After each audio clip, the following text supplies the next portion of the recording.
আসসালামু আলাইকুম, সবাই কেমন আছেন? আলহামদুলিল্লাহ আমি ভালো আছি। সকাল থেকে ভিডিওটা শুরু করলাম, কারণ সকাল থেকে শুরু করা হয় একটা মেয়ের মানে নিত্যদিনের সংগ্রাম, সেটা ফ্রিজের সামনে থেকে হোক বা বাথরুমের সামনে থেকে হোক বা রান্নাঘর থেকে হোক।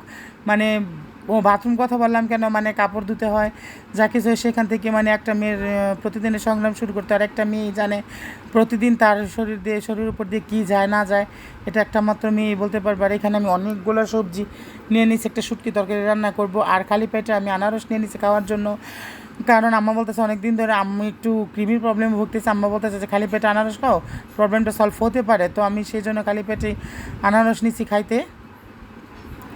কী আর করার, আসলে অনেক সময় দেখা যেতেছে যে ডাক্তার ওষুধ ছাড়াও অনেক টেকনিক আছে যেগুলো খেলে আমরা সুস্থ স্বাভাবিক থাকতে পারি, সেটা হয়তো মুরব্বীরা জানে, আমরা জানি না।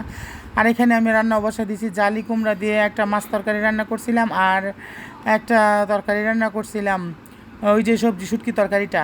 বেশি তরকারি রান্না করি না, মাংস একটা থেকেই যায়, মানে ঈদের পর থেকে মাংস খেতে খেতে অবস্থা বেয়াল পরে। চাচির জন্য আবার একটু মাছের চচ্চড়ি রান্না করলাম, ছোটো মাছের, যেটা নাকি আমার চাচি অনেক পছন্দ করে ছোটো মাছের চচ্চড়ি। তাই লেবু পাতা দিয়ে ছোটো মাছের চচ্চড়ি করলাম চাচির জন্য, চাচি অনেক বেশি লাইক করে এই তরকারিটা। আর এখানে আমি একটা ভর্তা করার জন্য মরিচটাটা ভেজে নিচ্ছি। ভর্তা বলতে কাঁঠালের বিচির ভর্তা, আমার কাছে তো সেই লাগে কাঁঠাল বিচির ভর্তা।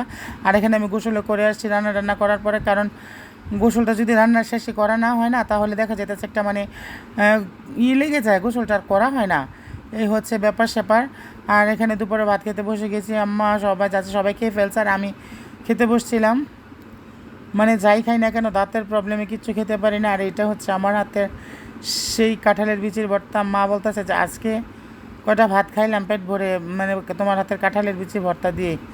আসলেই কাঁঠালের বিচির ভর্তাটা আমি খুব ভালো বানাই। ও না, আমি সবচেয়ে বেশি ভালো বানাই আলুর ভর্তা, যেটা সুনাম আমার সারা রিলেটিভ জুড়ে, দেশ জুড়ে তার বলতে পারবো না, সারা রিলেটিভ জুড়ে। আর এখানে এক টুকরা মাংস নিচ্ছি, মানে মাংস দেখে আমার দাঁত, আমি তো বয়স দিচ্ছি, আমার দাঁত আসলে দাঁত ব্যথাটা এমন একটা অবস্থা, এত স্বাদের মাংস ইচ্ছে করলেও খাওয়া যায় না, এমন একটা ব্যাপার। আর এইখানে আমি কাপড় দিয়ে নিলাম সন্ধ্যার সময়। আমার আবার অভ্যাস কি, দুপুরে গোসল করার সময় যে কাপড় বের হয় এগুলো আমি সাথে সাথে ধুই না, আমি সন্ধ্যার দিকে বা রাত্রে ধুই। আর এখানে তরকারি গরম করে নিয়েছি, দুপুরে যে তরকারিগুলো বেঁচে গেছে তরকারিগুলো গরম করে নিয়েছি, না হতো যেই গরম তরকারিগুলো নষ্ট হয়ে যায়। আর এত তো তরকারি তো ফেলে দেওয়া যায় না, বা কাউকে দিলেও মানে কেমন জানি। তো এখানে আবার ভাবি আনারস কাটতেছে, বললাম যে আনারস কাটেন, আনারস খাই।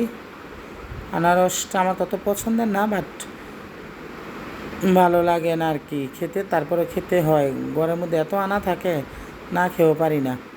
পরে লবণ মাখায় আনারস খাইলাম। আনারস খাওয়ার পরে একটু বেড়াতে যাবে, সেজন্য মুখে একটু যত্ন নিতেছিলাম, কারণ বেড়াতে যায় মানে আগে মনে হয় না, তো পরে আর কি যত্ন নেই মুখের, এই হলো ব্যাপার। আমরা মানুষ মেয়েরা এমনই, নিজের দিকে খেয়াল করার টাইম নেই।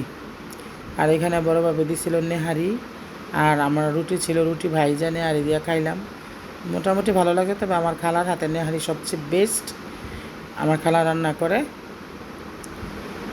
এই হলো কথা।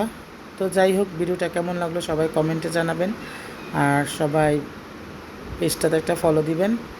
সবার কাছে রিকোয়েস্ট, সবাই ভালো থাকবেন। কালকে অন্য কোনো ব্লগে কথা হবে, সে পর্যন্ত সবাই ভালো থাকেন। আসসালামু আলাইকুম।